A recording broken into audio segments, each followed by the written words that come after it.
And as we mentioned earlier, Eman Bacosa Pacquiao's first professional title bid ends in defeat as Rodelyn Perez pulls off a majority decision win in their lightweight championship bout. Mobile journalist Denise Valdez Sancho has this report. Eman Bacosa Pacquiao's first shot at a professional title ended in heartbreak after suffering a majority decision loss to Rodelyn Perez in their bout for the vacant Philippine Boxing Federation Lightweight Championship Sunday night in Muntinlupa. The son of 8th Division World Champion Manny Pacquiao entered the fight as the favorite, bringing an impressive record and an 8-fight winning streak into the championship match. Days before the bout, Bacosa Pacquiao expressed confidence in his preparation and said the title fight was a chance to test his growth as a boxer. Excited po ako na magpakitang gilas bukas din. Tsaka super thankful ako kasi winelcome ako ng mga tao dito. Kasi first title fight ko rin to.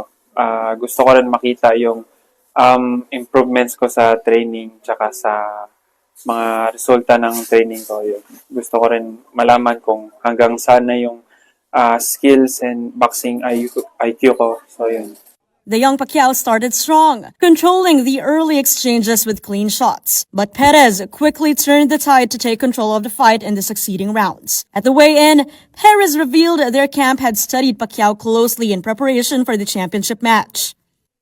Siyempre po, binagkandahan po namin yan ng coach namin tsaka ng mga kasama ko sa gym. Pinag-aralan namin yung mga galawan ni Eman para may panalo yung laban. Despite the 3 knockdowns, Bacosa Pacquiao fought back and continued to trade punches until the final bell. When the scorecards were read, Perez emerged victorious via majority decision. For the Philippine Boxing Federation, the bout was a major draw for local fans, who turned out to see one of the country's most promising young boxers in action. Naging inspirasyon siya ng mga upcoming boxers na sana maging katulad din siya ni Eman. Hindi lang sa larangan ng boxing dahil alam naman natin na si Eman nasa showbiz na rin. So, another opportunity para kay Eman at nakikita ng mga boksingero na may iba palang mundo. Mobile journalist Denise Valdez Sancho, We are One News.